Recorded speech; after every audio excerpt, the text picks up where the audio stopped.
Aujourd'hui, je souhaiterais que nous parlions éthique. Éthique, vous savez, c'est le mot savant grec pour dire morale. Morale pratique. Morale pratique. Et quelle est la première règle morale, celle que peut comprendre même un enfant très jeune? Celle-ci, c'est qu'il ne faut jamais faire à autrui ce que l'on ne voudrait pas qu'il nous fasse. C'est élémentaire, n'est-ce pas? Et pourtant, cette règle morale est violée tous les jours par beaucoup d'êtres humains. Faire à autrui, qu'est-ce que autrui? Autrui, c'est évidemment les autres hommes, les humains, ceux que l'on côtoie tous les jours, dans notre vie privée, personnelle ou professionnelle. Mais ce sont aussi les animaux. Oui, oui, les animaux. Pourquoi? Parce que les animaux sont dotés d'un système nerveux. Les animaux, ils ont un intérêt légitime à vivre. La preuve en est, c'est qu'ils font tout ce qu'il faut pour essayer de vivre et de se survivre. Or, l'homme oublie cette règle élémentaire, cette règle fondamentale: ne fais pas à autrui ce que tu ne voudrais pas qu'il te fasse. Que fait l'homme à l'animal? Il le chasse, il le tourmente à la corrida, il l'élève dans des conditions industrielles épouvantables, où vous avez des milliers d'animaux qui sont entassés dans des conditions de vie qui sont contraires à leurs exigences biologiques. Je me suis engagé, il y a quelques décennies déjà, pour lutter contre ces agressions à l'encontre de ces êtres sensibles que sont les animaux, êtres sensibles que même le législateur français, qui est vraiment un modèle de négationnisme des droits de l'animal, a fini par reconnaître le caractère sensible de l'animal qui désormais figure dans la loi et notamment dans notre code civil et dans le code rural. Eh bien, ces êtres sensibles, on continue à les maltraiter d'une manière inadmissible. Deux activités ont retenu depuis des années mon attention: la chasse et la corrida. Pourquoi? Parce qu'à la chasse en Europe et à la corrida, l'homme traque, mutile, torture, tue, sans aucune nécessité vitale. Ce n'est pas pour nourrir sa famille que l'homme tue le dimanche à la chasse. Ce n'est pas pour se protéger que l'homme torture un taureau pendant 20 minutes dans des arènes.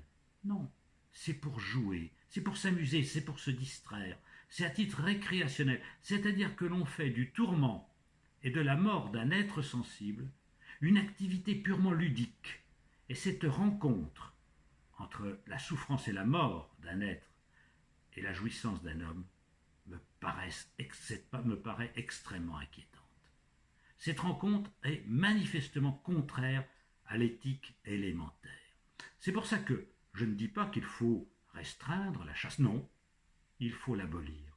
Est-ce qu'on va restreindre l'esclavage? Est-ce qu'on va restreindre la torture? Est-ce qu'on va restreindre la peine de mort? Non, on les abolit. Eh bien, de même, on doit abolir la chasse-loisir, comme on doit abolir la corrida, parce que ces deux activités sont la négation du caractère sensible de l'animal. Peut-on dialoguer en France sur ce sujet? Non, car ceux qui remettent en cause ces pratiques sont frappés d'ostracisme. L'ostracisme, ça veut dire, mot complexe, ça veut dire être exclu de la société. Si vous êtes opposant à la chasse ou opposant à la tauromachie, vous êtes un Khmer vert, un extrémiste, un radical, un irresponsable, un végan ou que sais-je encore, injure que manient les lobbies qui vivent de ces pratiques-là et qui refusent le dialogue et qui refusent la démocratie. Oui, la démocratie. 84% des Français souhaitent l'abolition de la chasse à courre. Elle n'est pas abolie. Elle ne sera pas abolie parce que le monarque ne le veut pas et pourtant le peuple le voudrait. Eh bien, cette approche nouvelle de l'animal que nous représentons, que nous défendons, est bafouée par des lobbies. Lobby de la chasse, lobby de la FNSEA, lobby de la coordination rurale, qui écrivait il n'y a pas si longtemps dans le Lot-et-Garonne: sauver un paysan, tuer un végan. Que de haine, que de violence, que de mépris pour cette approche qui est la nôtre, qui est une approche éthique, fondée sur le respect de la vie, sur l'amour du vivant, sur le fait que nous reconnaissons à tout être sensible le droit de ne pas être torturé, de ne pas être tué. Parce que, comme je l'ai dit souvent, aussi longtemps que l'homme traitera les animaux comme des choses, il traitera à l'occasion ses semblables comme des bêtes. S'il a appris à égorger le mouton, il égorgera son opposant. S'il a appris à fusiller les animaux à la chasse, il utilisera un flingue pour descendre ceux qu'il n'aime pas. La chasse, la tauromachie et toutes les pratiques cruelles envers l'animal sont des écoles de violence, des apprentissages de la mort, de la pulsion de mort.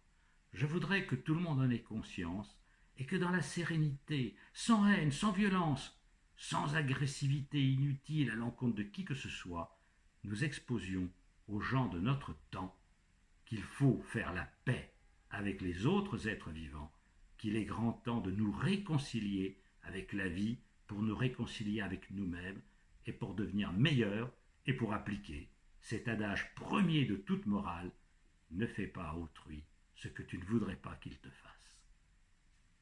Merci et bonne continuation à tous.